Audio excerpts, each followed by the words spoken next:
이야기고수의 옛날 이야기 시작합니다. 구독과 좋아요, 댓글은 저에게 큰 힘이 됩니다.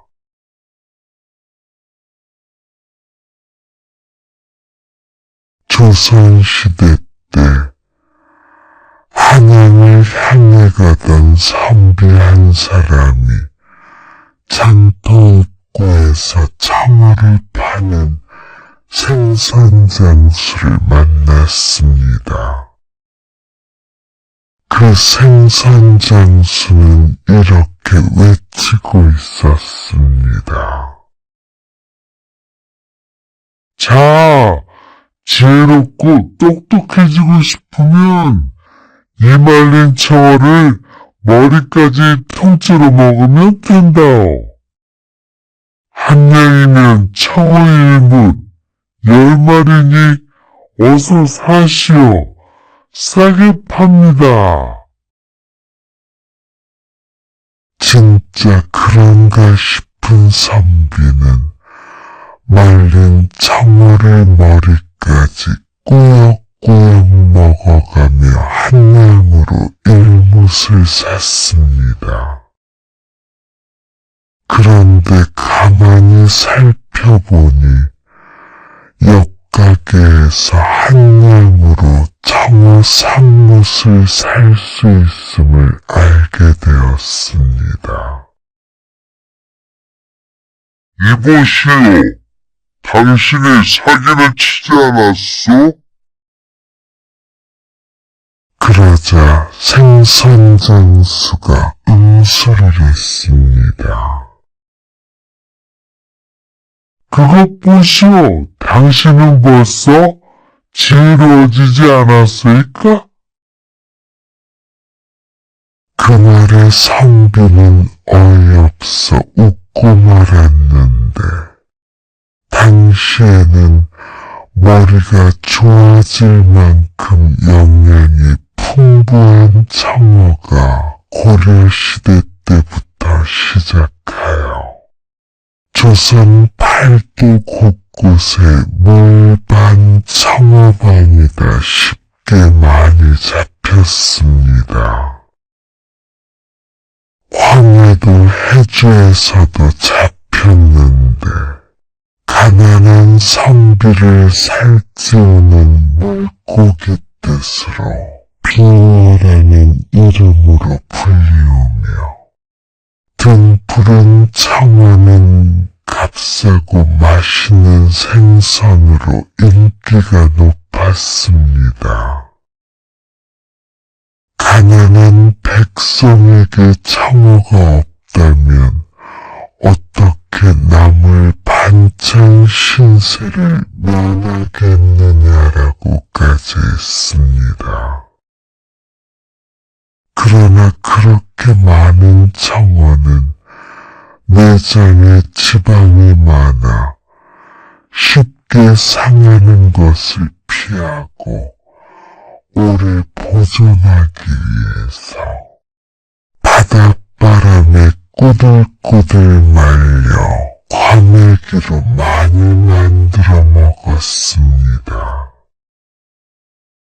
임진왜란 때 재정이 쪼들려 지원이 끊겼는데 전투가 없는 틈을 타 충무공 이순신 장군은 병사들을 동원해 청어잡이로 수십만 마리를 잡아 군사와 피난민들의 식량으로 삼았으며 또한 청어를 쌀과 바꾸어 요긴하게 사용했다고 합니다.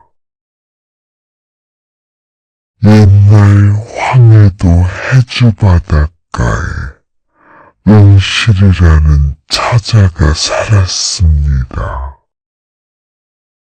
이모가 운영하는 주막에서 일을 거두는 은실이는 아담한 외모에 한참 물이 오른 16세 되었습니다. 부모를 일찍이 여행 은실이는 주로 안방에서 홀로 사는 이모와 함께 잤습니다. 그런데 이모가 남정네와 눈 맞은 날에는 방문을 걸어 잠그기 때문에 은실이는 빈 방으로 쫓겨나든가 마루에서 자야 했습니다. 그날도 여느 때처럼 은실이는 산더미 같은 설거지를 끝내고 내일 쓸 재료까지 준비해놓고 나니 몸은 녹초가 되었습니다. 이모는 어느새 또 방문을 걸어 잠그기에 할 수 없이 은실이는 빈 객방으로 가 정신없이 골아떨어졌습니다. 한참을 자는데 취객이 들어와 집적거리길래 발로 밀치고 이불을 돌돌 말고 잤는데 이럴 수가. 서너 달이 지나니 헛구역질이 나는 것이 아닙니까? 은실이 배가 점점 불러오르더니 10달이 지나자 떡두꺼비 같은 아들을 낳았습니다. 가끔 주막을 지나가다 은실이를 불쌍히 여기며 다정하게 대해주었던 땡추 스님이 위로해 주었습니다. 은실아, 내가 너의 아들 이름을 지어주겠다. 앞으로는 우람이라 부르거라. 우람이는 고사태 개똥처럼 이리 차이고 저리 구르며 억세게 자랐는데 1살, 2살 먹으며 10살이 되자 엄마 은실이를 졸랐습니다. 어머니, 나도 돈을 벌게요. 엿을 한 동 팔아보겠어요. 나이에 비해 덩치가 큰 엿장수 우람이는 해주 바닷가 인근 마을에서 우람이하고 맞짱 떠서 코피 흘리지 않은 아이가 없을 정도였습니다. 10대여섯 먹은 자작거리 왈패도 우람이 깨옷을 먹고 예상값을 떼먹을 순 없는 일이었습니다. 머리가 터져도 제 몸집에 배나 되는 왈패의 바지춤을 틀켜지고 악착같이 받아냈기 때문이었습니다. 잡초같이 강한 그런 우람의 나이가 어느덧 18살이 되더니 황포도 때 선주가 되었습니다. 엿장수 8년 만에 돈푼이나 모으고 제 어머니한테 돈을 얻고 스님한테 돈 빌리고 주모인 이모 할머니한테서도 빌려 배를 산 것입니다. 그 당시 황해도 해주는 청어 집산 지역 그 창어를 잡아 팔려고 고깃배를 마련한 것이었죠. 당시 창어는 인근 바다에서 잡히지 않는 곳이 없을 정도로 많이 잡혔는데 요새 들어서는 이상하게도 황해에서 창어가 차차 사라지더니 이제는 동해에서 잡힌다 하여 우람이는 쏜살같이 그곳으로 내려갔습니다. 우람이는 창어를 잡는 족족 갑판 아래 수조에 넣어 해안선을 따라 남쪽으로 내려가 경북 영덕에서 팔거나 경북 포항까지 내려가 팔았습니다. 그러나 창어란 놈들은 원체 성질이 급하고 동작이 민첩해 아래 남쪽 근처 영덕에 가면 창어가 거의 다 죽어 흰 배때기를 위로 보이며 둥둥 떠오르니 절반값도 채 못 받게 되어 손해가 막심했습니다. 장사 수완이 좋은 우람이도 어느 날 수조 속에 창어떼를 넋을 놓고 내려다보고 있었습니다. 그때 땡춘호 스님이 다가오며 말했습니다. 창어는 안 잡고 뭘 하고 있는 게야? 스님, 이 창어들을 살려서 기장까지 가져가면 대박을 터뜨릴 건데 성질이 급한 놈들이라 거의 다 일찍 죽어버리네요. 너무 속상합니다. 우람이가 한탄하며 말하자 스님이 곰곰이 생각하더니 무릎을 쳤습니다. 우람아, 내가 엿장수 할 적에 가장 겁내던 사람들이 누구였지? 저작거리 왈패 형들이었어요. 바로 그거야. 그 왈패들 때문에 너가 살아난 게지. 우람이가 무슨 말인지 몰라 입만 벌리고 있는데 스님은 또 물었습니다.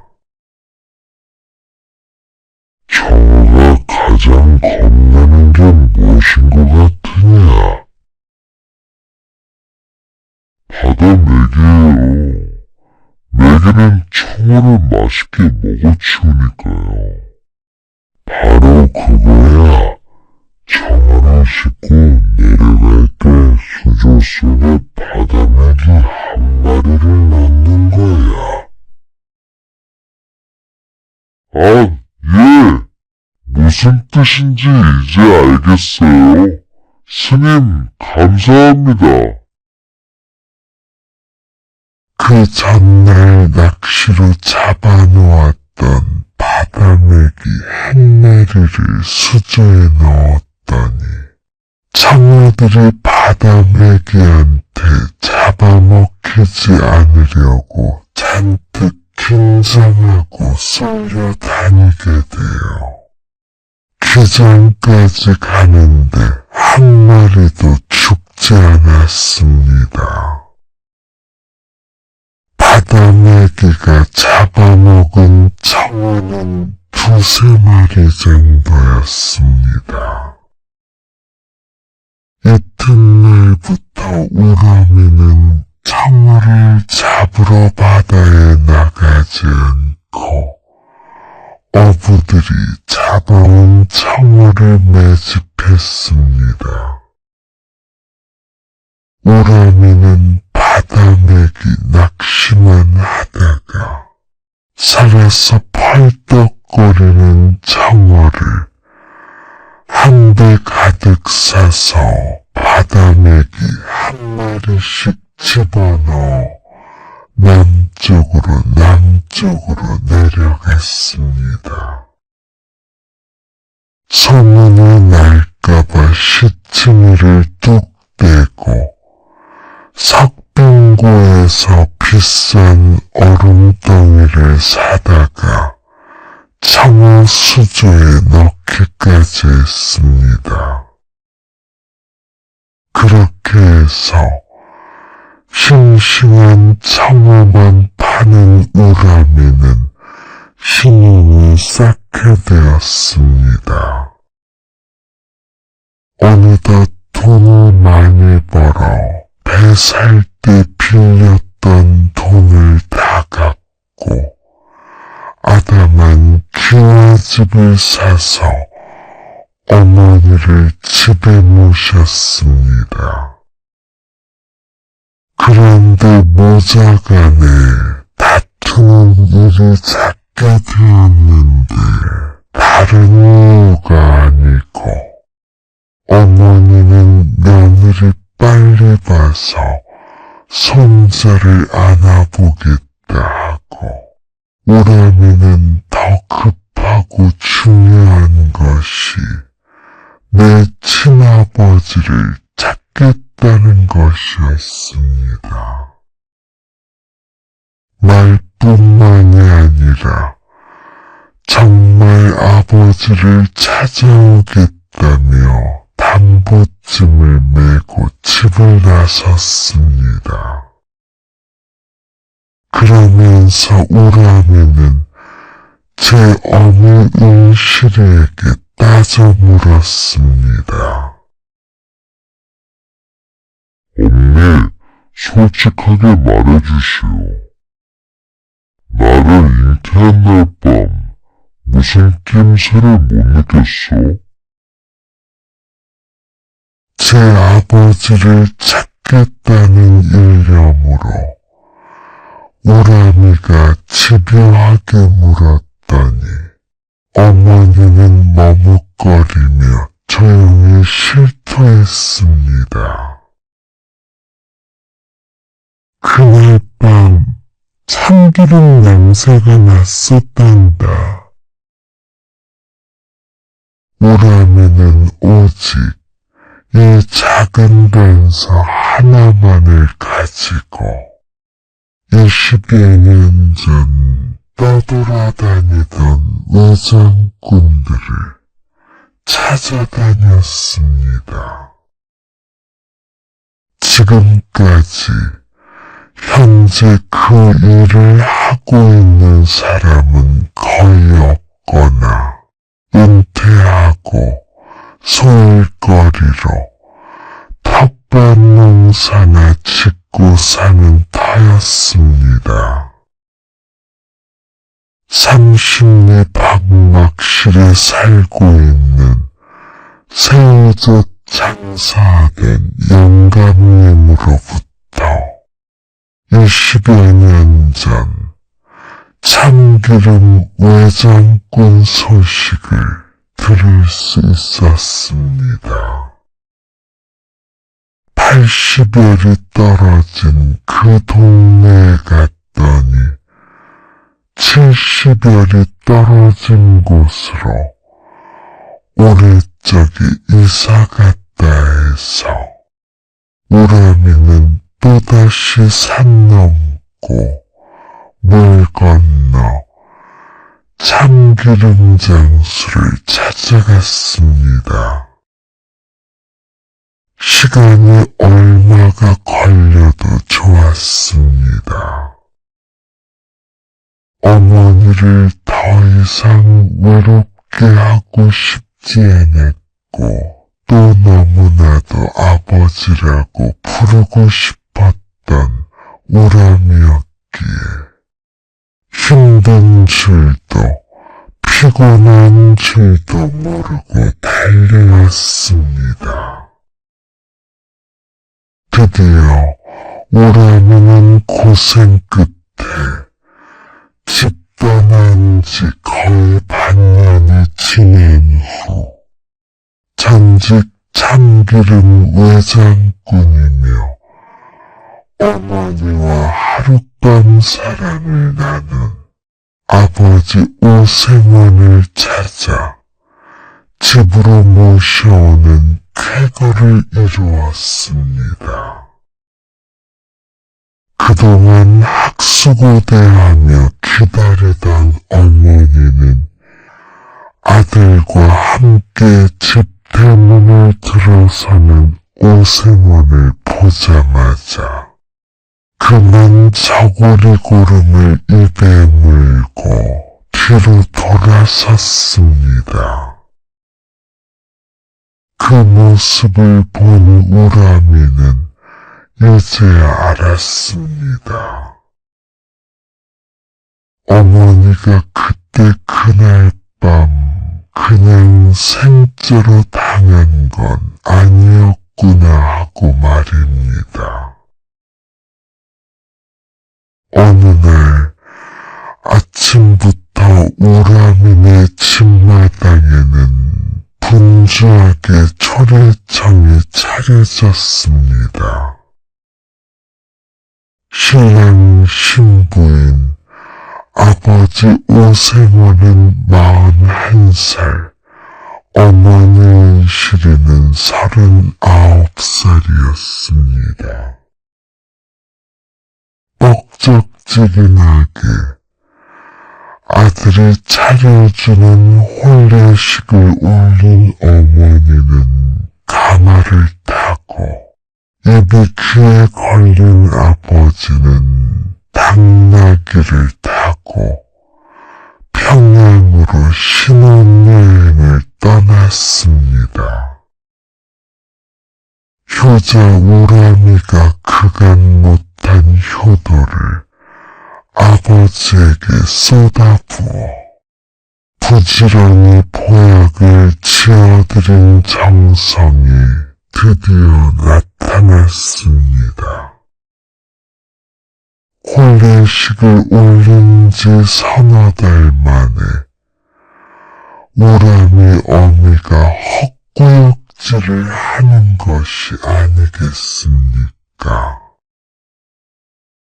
우람이한테 늦둥이 동생이 생긴 것입니다. 우람이는 마치 자기가 아기를 가진 양 너무 기뻐 펄쩍펄쩍 뛰었습니다. 이듬해에는 사슴처럼 선한 눈을 가진 차만색 씨가 나타나 드디어 우람이도 장가를 갔습니다. 전에는 우람이 어미가 손자를 안아보고 싶다고 맨날 아들과 싸웠는데 손자는커녕 아들을 먼저 안게 되었고 그로부터 10달 후에 손자를 안게 된 것입니다. 온 가족은 기쁨으로 하루하루가 어찌 지나는지 몰랐습니다. 해주 앞바다엔 푸르디 푸른 청어떼가 다시 돌아와 물반 고기반으로 펄쩍펄쩍 뛰고 있었고 마당엔 숲질 가는 두 아기가 손잡고 아장아장 걸어다녔습니다. 그 모습을 보는 사람들의 얼굴은 붉은 복사꽃처럼 환하게 피어났습니다. 고생 끝에 낙이 온다는 말은 진짜인가 봅니다.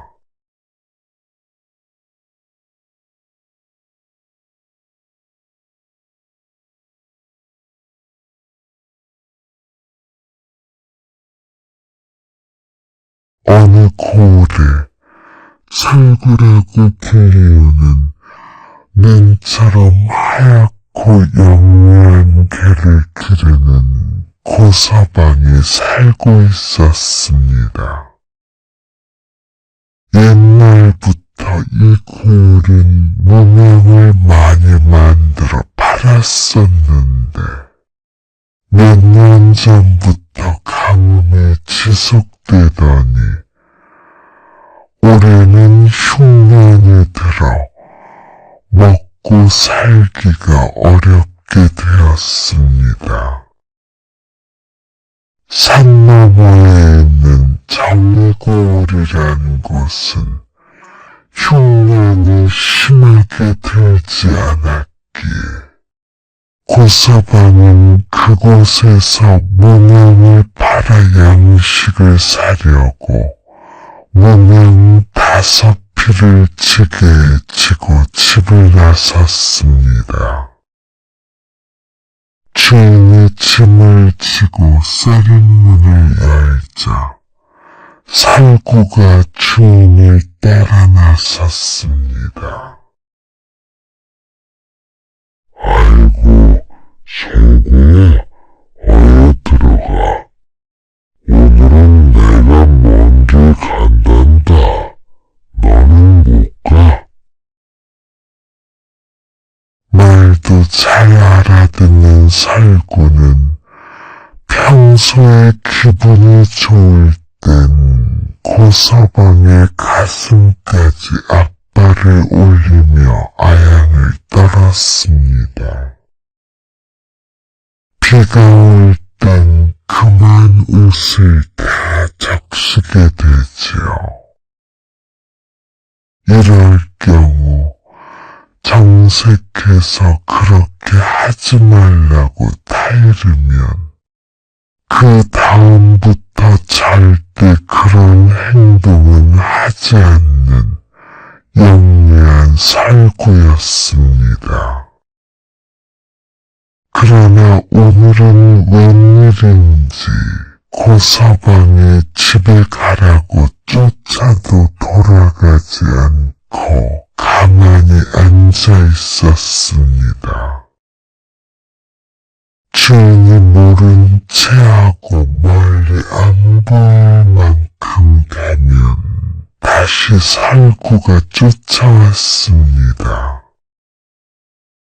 고을 안에 이르러 뒤를 돌아보았을 때도 살구는 역시 따라오고 있었습니다.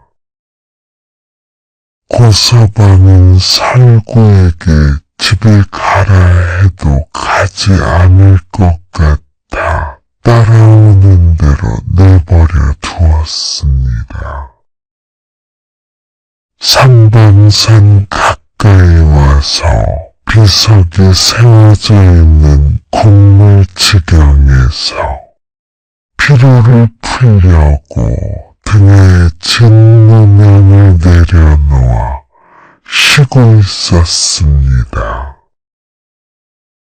품속에서 곰방대를 꺼낸 그는 곰방대의 끝을 물고 연기를 흩뿌리며 앉아있을 때 갑자기 숲속에서 도적들이 나타났습니다. 당신 지고 있는 짐이 무엇이냐? 무명입니다. 그걸 지고 어디 가느냐? 흉년이 들어 자식들이 굶어 죽게 되니 쌀을 사려고 이것을 팔러 가는 길입니다. 그런가, 당신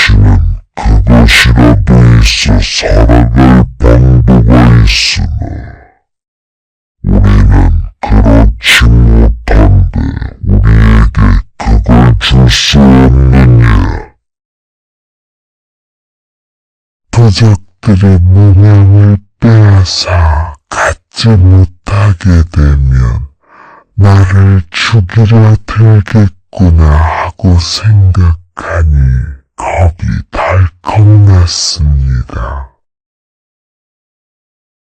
그렇게 욕심이 나거든 가지고 가시오.